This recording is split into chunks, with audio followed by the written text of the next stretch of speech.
요즘 우리는 말이 권력이 되는 시대를 살고 있다 이렇게 이야기를 합니다.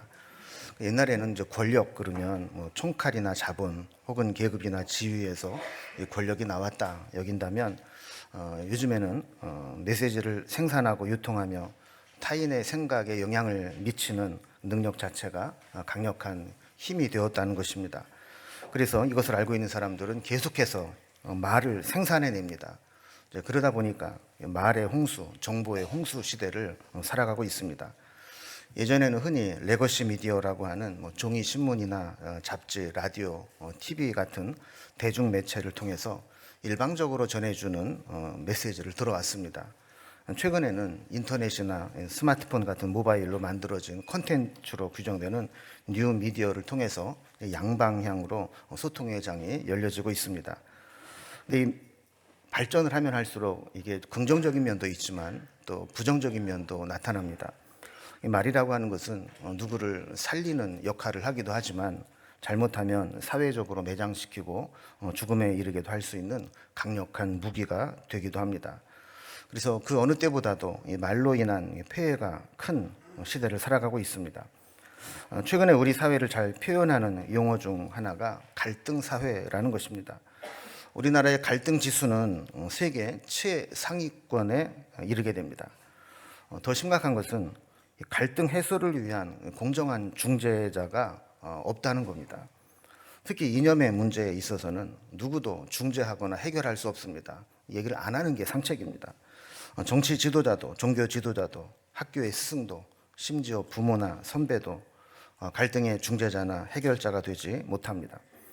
한국행정연구원에서 조사한 사회통합 실태 조사에 보면 사회 통합을 위해 중심적 역할을 해야 될 주체가 누구인가에 대해서 조사한 적이 있습니다. 여기 보면 정부가 해야 된다, 국회가 해야 된다, 언론, 기업, 교육계가 해야 된다 순이 나와 있는데 이 종교단체는 노조 16%보다도 낮은 4%대로 최하위를 기록하고 있습니다. 그러니까 이미 이 사회는 이 사회 갈등을 해소하고 통합하는 역할을 종교계가 해주었으면 좋겠다라는 기대를 포기했다고 볼 수 있습니다. 세상은 갈등을 먹고 자라지만 그리스도인들은 갈등 속에 화평의 씨앗을 심는 자가 되어야 합니다. 그러나 교회가 사회 통합을 이루기는커녕 교회 안에서조차 내부적인 문제로 갈등과 분쟁이 일어나는 경우가 많습니다. 우리 교회는 분위기가 참 좋죠. 갈등 이런 게 없습니다. 그래서 외부에서 방문하는 분들은 이구동성으로 우리 교회를 다녀가면서 꼭 이런 얘기를 합니다. 이 교회는 어떻게 꼭 가족 같은 분위기의 교회입니다. 너무나 분위기 좋고 따뜻하고 화목합니다. 이런 이야기를 합니다. 그런데 우리 주변에 있는 교회들 또 아는 지인들이 다니는 교회들의 이야기를 들어보면 그 교회에서 들리는 내부의 소리는 너무나 많은 갈등과 분쟁의 이야기가 있다는 것을 듣게 됩니다. 고린도 교회도 마찬가지였습니다. 16장 8절에 보면 내가 오순절까지 에베소에 머물려 함은이라고 한 것으로 보아서 이 고린도전서는 사도 바울이 3차 전도 여행 중에 에베소에 머물러 있을 때 쓴 것으로 우리가 알 수 있습니다. 이때 1장 11절에 보면 고린도 교회에 대한 소식을 글로의 집에서 온 사람으로부터 듣게 됩니다. 그 내용은 그 교회 안에 분쟁이 있다 하는 겁니다. 이 글로의 집에서 온 사람은 교회 안에 문제가 있다는 걸 비방하기 위해서가 아니라 내적으로 있는 심각한 문제를 어떻게 하든지 해결하고 싶어서 영적 지도자인 바울에게 이 소식을 전하고 조언을 얻고자 했던 것이죠. 자, 이러한 방문이 고린도 전서를 기록하게 된 결정적인 계기가 되었음을 우리는 알게 됩니다.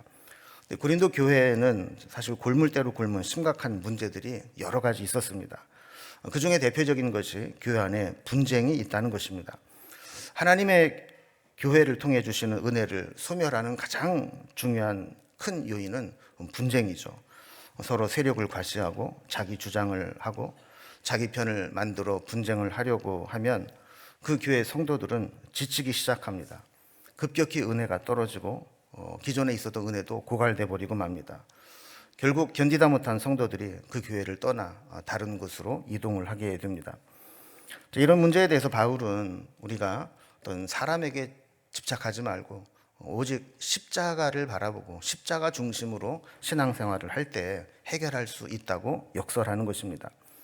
하나님의 일은 무슨 일을 하느냐보다 누구를 위해 하느냐가 더 중요합니다. 교회에서 하는 일 다 중요하죠. 안 중요한 일이 어디 있겠습니까? 그러나 이 일에 초점을 맞추다 보면 자칫 잘못하면 이런 갈등과 분열이 일어나게 된다는 겁니다. 여러분, 교단이 분열할 때 뭐 나쁜 문제, 악한 문제로 분열하는 게 아닙니다. 다 하나님 일 하자고 하다가 분열되는 겁니다. 교회에서 다툼이 일어나는 경우도 다 하나님의 교회 일 열심히 하자고 하는 마음에서 일어나게 되는 겁니다. 그러나 그것이 어떤 일에 초점이 맞춰지고 사람 중심으로 하다 보면 이런 갈등과 분쟁을 피할 수가 없는 것이죠. 오늘 본문 17절에 보면 바울은 그리스도께서 자기를 고린도 교회에 보낸 것은 세례를 베풀려 함이 아니라 오직 복음을 전하기 위함이다. 이렇게 이야기를 합니다. 여러분, 세례를 베푸는 거 중요합니까? 안 중요합니까? 예수님이 지상명령 중에도 세례를 베풀라는 말씀이 있으니까 중요하죠. 그러나 그보다 더 중요한 것은 복음을 전하는 사명입니다.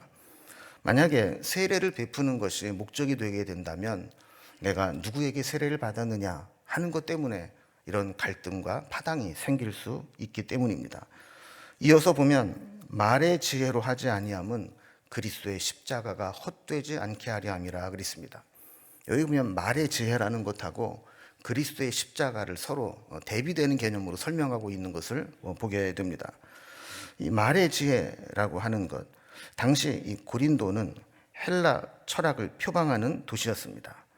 그래서 이들에게 복음을 전할 때에는 가능하면 이런 화려한 언변과 수사학으로 자기의 주장을 전파하는 것이 효과적이었습니다. 그러나 화려한 언변으로 세워진 신앙은 그 말이 가진 매력이 사라지거나 그 논리를 흔드는 새로운 논리가 등장하면 함께 흔들리고 무너질 수 있음을 알았습니다. 그래서 바울은 내가 복음을 전할 때에는 말의 지혜로 하지 않겠다. 그리스도의 십자가만 전하겠다. 이렇게 결단을 하게 된 것입니다. 말의 지혜로 복음을 전하다 보면 그 전하는 내용보다 전하는 자가 더 드러나기 쉽습니다. 아, 저 사람 똑똑해. 저 사람 참 말 잘해. 이렇게 되면 그 복음의 중심이 드러나지 않는다는 것이죠. 그래서 바울은 자신의 유창한 지식으로 사람들을 설득하기보다는 십자가 복음을 있는 그대로 전하면서 그 십자가 복음이 능력으로 나타나기를 원했던 겁니다. 자, 그러다 보니까 사람들은 바울에게 늘 복음에 대한 이야기만 듣습니다. 그러니까 바울에 대해서 평가하기를 저 사람은 맨날 똑같은 설교만 해. 맨날 복음, 예수 이 얘기만 해. 이렇게 평가를 받게 되면서 이 바울의 의도가 왜곡되고 그 권위에 흔들림을 경험하게 됩니다. 이러한 바울의 선한 의도가 고린도 교회에 파당을 일으키고 편을 가르는 분쟁의 원인이 되게 됩니다. 오늘 본문은 이렇게 교회 안에 나타나는 이 분쟁의 문제를 어떻게 해결해야 되는가에 대한 관점으로 우리에게 설명해 주고 있습니다.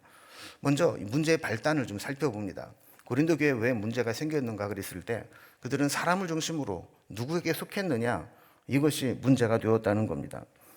고린도 전서의 본론을 시작하게 되는 10절 말씀을 보면 너희 가운데 분쟁이 없이라는 말씀으로 이 고린도전서의 본론이 시작되게 됩니다.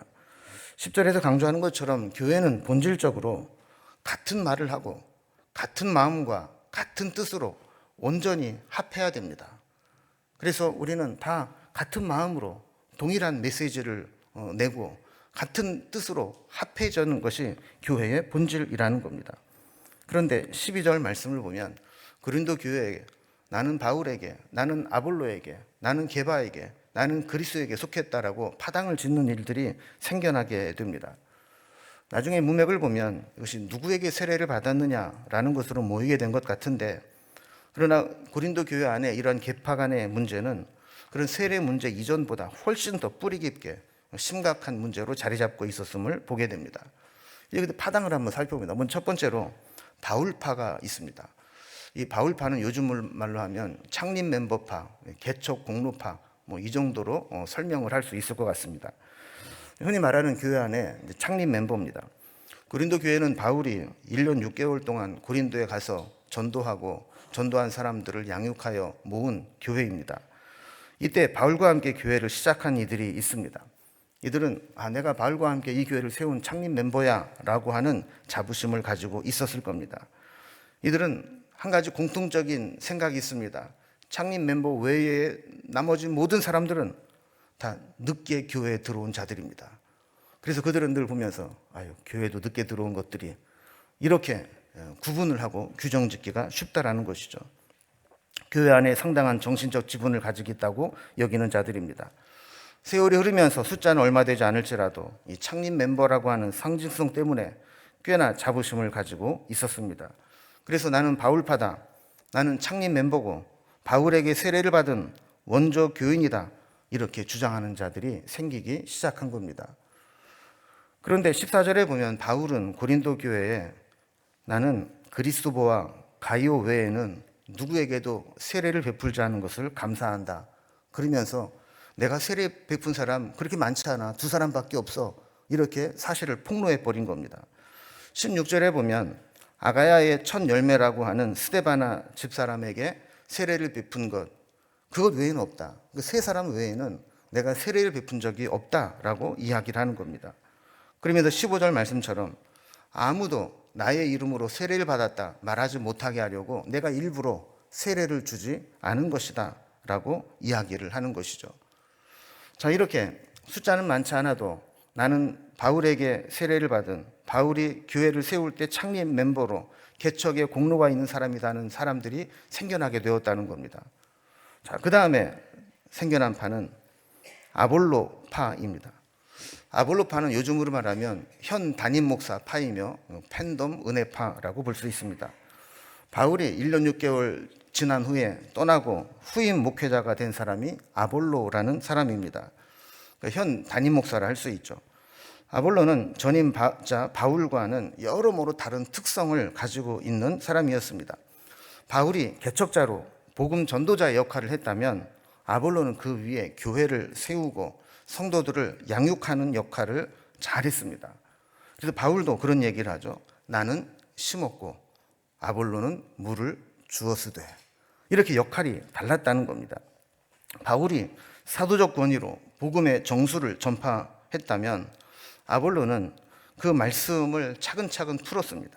사도행전 18장 24절의 말씀처럼 아볼로는 학문의 도시인 알렉산드리아 출신의 유대인으로 구약 성경에 능통한 자였고 또 언변이 좋았다 그럽니다.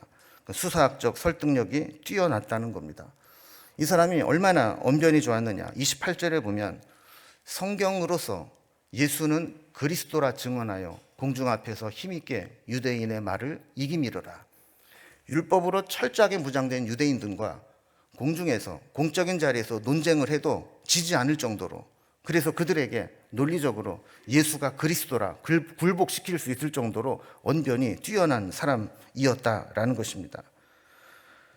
고린도후서 10장 10절에 보면 바울에 대해서 공격하는 자들이 바울을 뭐라고 그랬느냐 하면 그의 편지들은 무게가 있고 힘이 있으나 그가 몸으로 대할 때는 약하고 그 말도 시원치 않다 그랬다는 겁니다.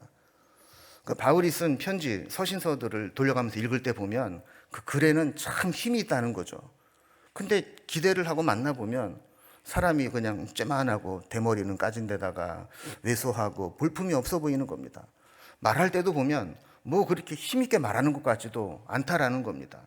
자, 이런 공격을 좀 받고 있었던 겁니다. 여러분, 전임 교역자에 비해 현 담임 목사는 실세입니다. 그러니까 여러 가지로 사람들의 관심이 주목되기 쉽습니다. 근데 거기다가 아볼로 같은 언변이 뛰어나고 설교를 잘하고 말씀을 잘 가르치는 사람이 있으면 얼마나 사람들이 그 사람을 따르겠습니까? 전임 교역자가 말에 시원찮다고 공격하고 있는 것에 비해서 아볼로는 유대인들과 율법으로 논증을 해도 지지 않을 정도로 유창한 언변을 가지고 있으니 사람들이 제법 많이 따를 법도 합니다. 그러자 이들과는 다른 자들이 있다, 우리는 다르다, 이런 사람들이 또 등장을 합니다. 그게 개바파입니다.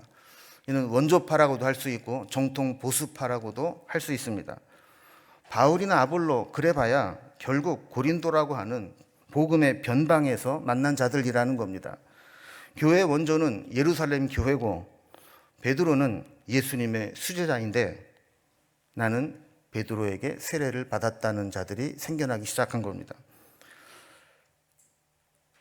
마태복음 16장 18절에 보면 베드로를 향해서 예수님께서 내가 너를 반석이라 부르리라 하면서 그 반석 위에 내 교회를 세우겠다라고 말씀합니다. 또 19절 말씀 보면 예수님께서 베드로에게 천국 열쇠를 주시겠다고 말씀을 하셨습니다. 그러니까 니들끼리 바울파다 아볼로파다 주장하면서 싸워봐라. 그게 무슨 의미가 있냐. 나는 예수님이 그 위에 교회를 세우겠다고 하고 천국 열쇠를 주었다고 하는 베드로에게 나는 신앙생활한 사람이다. 베드로가 처음 예루살렘 교회에서 성령을 체험하고 나가 전도할 때 하루에 3,000명씩 회개하고 세례를 받았다 그랬습니다. 나 거기 멤버야. 이렇게 이야기를 하는 것이죠. 자, 이렇게 자기에게 베드로가 세례를 줄 때 받은 원조 교인이라고 주장한 자들이 있었다는 겁니다. 당파 이름도 재밌습니다. 원래 게바였죠. 이름이 히브리식 이름입니다. 예수님이 그를 헬라식 이름으로 개명해 주셨습니다. 베드로라는 이름입니다. 게바나 베드로는 똑같은 이름이죠. 뜻도 반석이라고 같습니다. 그런데 헬라 지역에 있는 고린도 사람들이 베드로파라고 하지 않고 게바파라고 하는 것은 그만큼 히브리적인 원조의 성격을 가지고 있다 하는 겁니다. 자, 그러자 여기도 저기도 끼지 못한 어중간한 사람들이 자기네들은 더 중요한 파라고 따로 모이게 됩니다. 그게 그리스도파입니다. 이걸 요즘 말로 표현하면 직통 계시파, 영적 선민파, 이쯤 이렇게 표현할 수 있을 것 같습니다. 자, 우리는 사람의 가르침 따위는 따르지 않는다. 우리는 그리스도의 직통 계시를 받는다. 직접 소통한다. 주장한 자들이 생겨나게 된 겁니다. 여러분, 자신들이 그리스도파라고 주장을 하면 나머지는 그리스도에 속하지 않았다고 배척하는 오류를 범하게 됩니다. 우리는 그리스도파야 그러면 나머지는 어떠란 말입니까? 안 그리스도파입니까? 그래서 이 그리스도파는 누구의 가르침이나 권위도 받지 않겠다라고 생각하면서 이 교회의 갈등과 분쟁을 해결하기는커녕 오히려 영적 교만과 권위를 부정함으로 교회의 질서를 파괴하는 자들이 되고 말았습니다. 이렇게 고린도 교회에는 사람이 중심이 될 때 문제가 되기 시작합니다. 우리의 중심은 언제나 그리스도가 되어야 하는데 이렇게 누구를 더 좋아하고 누구는 나에게 영향력을 주었고 이렇게 하면서부터 거기에 문제가 생기기 시작했다는 겁니다. 여러분, 사람이 살다 보면 더 좋은 사람이 분명히 있습니다. 편안하고 마음이 가는 사람이 있습니다. 그러나 그 사람과 친한 것은 어쩔 수 없는 것이지만 끼리끼리 모여 목소리를 내고 파당을 만들면 거기에서부터 문제가 생기기 시작하는 것입니다. 두 번째로, 그러면 그 고린도 교회는 이 문제가 어떻게 발전을 했는가 하는 겁니다. 특히 여기에 사역자가 연결이 되어 있을 수 있습니다.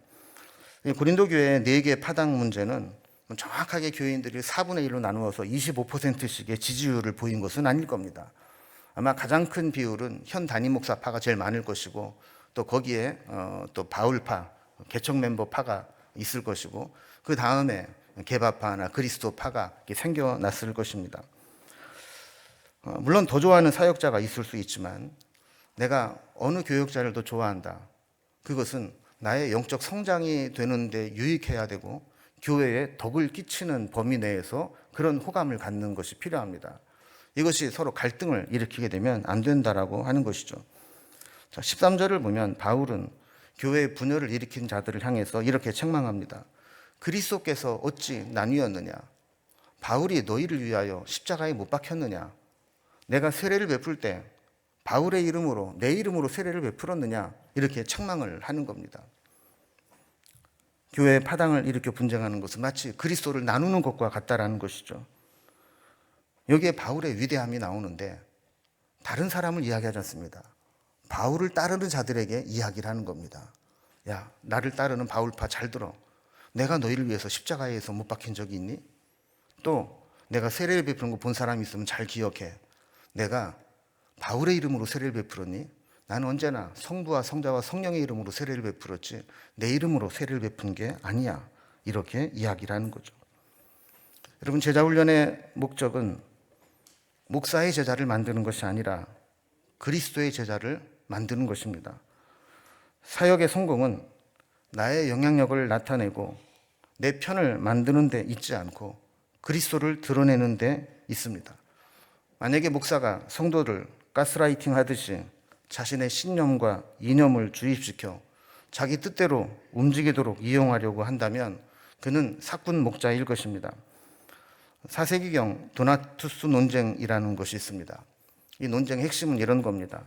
내가 누구에게 세례를 받았는데 그 세례를 베푼 신부나 목사가 배교를 하거나 타락하게 되었다면 내가 받은 그 세례는 유효한가? 아니면 내게 세례를 베푼 사람이 타락했으니 배교했으니 다시 세례를 받아야 되는가 하는 논쟁이었습니다. 여기에 기본적인 정통적인 신앙은 다시 받을 필요가 없다는 겁니다. 집례자가 누구이든 세례가 성부와 성자와 성령의 이름을 따라 적법하게 이루어진 것이라면 그 자체로 효력은 완성된 것이고 또다시 세례를 받을 필요가 없다는 것입니다. 반대의 경우도 마찬가지입니다. 만약에 내가 영적으로 뛰어난 영적 지도자에게 세례를 받았다면 그 세례는 교구 목사나 부목사에게 받은 세례보다 더 특별한가? 라고 했을 때 이 세상에 더 특별한 세례라는 것은 없다는 것입니다. 세례는 집례자의 거울이 아니라 그리스도의 십자가를 비추는 창문이기 때문입니다. 집례자는 은혜를 전달하는 통로일 뿐이고 중요한 것은 누구의 이름으로 세례를 받았느냐 하는 것입니다. 우리는 늘 이렇게 신앙의 본질을 잊어버리면 안 됩니다. 늘 내가 서 있는 자리가, 내가 바라보는 자리가 그리스도를 중심으로 그리스도를 향하고 있느냐, 이게 중요한 것이지 내가 무엇을 하고 있느냐, 내가 어떻게 하고 있느냐, 이게 중요한 것이 아니라는 것이죠. 마지막 세 번째로 바울은 문제 해결책을 제시합니다. 오직 십자가뿐입니다. 십자가는 세상 사람들이 볼 때는 미련해 보이는 것입니다. 세상 사람들은 성공해라, 힘을 가져라, 그리고 네 마음대로 해라, 이것이 잘 사는 것이다라고 이야기를 합니다. 22절 보면 유대인들은 표적을 구하고 헬라인들은 지혜를 찾는다 그랬습니다. 유대인들은 메시아를 갈구하면서 로마 제국을 단번에 물리치고 해방시켜줄 강력한 왕을 메시아로 여겼습니다. 헬라인들에게 지혜라고 하는 것, 진리라고 하는 것은 그들의 철학과 논리를 굴복시킬 수 있는 지혜로운 힘이 있어야 된다고 생각을 했습니다. 그런데 메시아가 십자가에 달려 죽고 세상 나라의 권력인 로마에 굴복하는 것은 도저히 하나님이 하시는 일이다라고 여길 수 없다는 것입니다. 그러나 실제는 어떻습니까? 십자가 복음은 지금까지 계속해서 역사하며 능력을 나타내는 반면 그때 예수님을 십자가에 못 박은 것처럼 보이는 로마의 제국은 지금 흔적도 없이 사라져버리고 말았습니다. 미련해 보이지만 이 십자가에 생명을 살리는 능력이 있고 사람을 변화시키는 힘이 있습니다. 세상 사람들은 이렇게 주장하고 자녀들에게도 가르칩니다. 야, 바보같이 당하고만 있지 마라. 참지 마라. 네 권리를 찾아라. 목소리를 높여 저항하고 힘을 키워 상대방을 제압해라. 그래서 그 힘을 갖지 못한 자들은 루저로 실패자처럼 규정을 해버립니다. 이런 삶을 살아가는 사회에는 다툼과 분쟁이 끝이 없습니다. 이 다툼을 끝내는 비결은 십자가밖에 없습니다. 미련해 보이고 손해보는 것 같아도 누군가는 십자가의 길을 선택할 때 거기에서 평화가 시작되고 생명이 싹트기 시작하는 것입니다. 우리는 십자가 앞에 서야 합니다.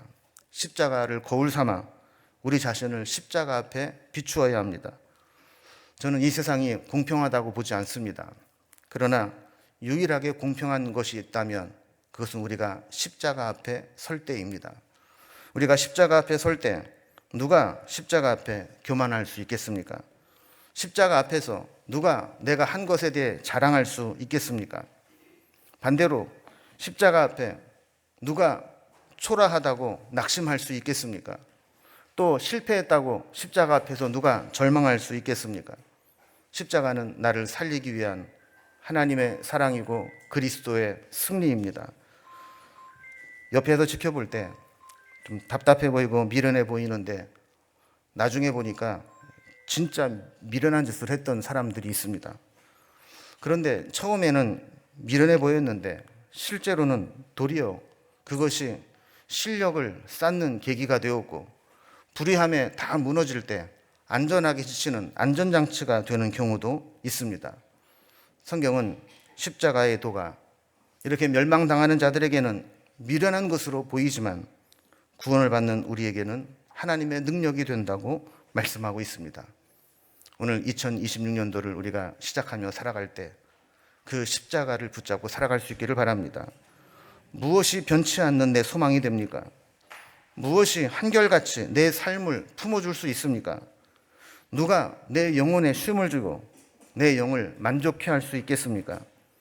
우리는 누구나 십자가 앞에 나아갈 때, 그 십자가 그늘 아래에 있을 때, 그 십자가를 붙들 때에만 우리는 참된 소망과 생명과 위로와 승리를 얻게 되는 것입니다.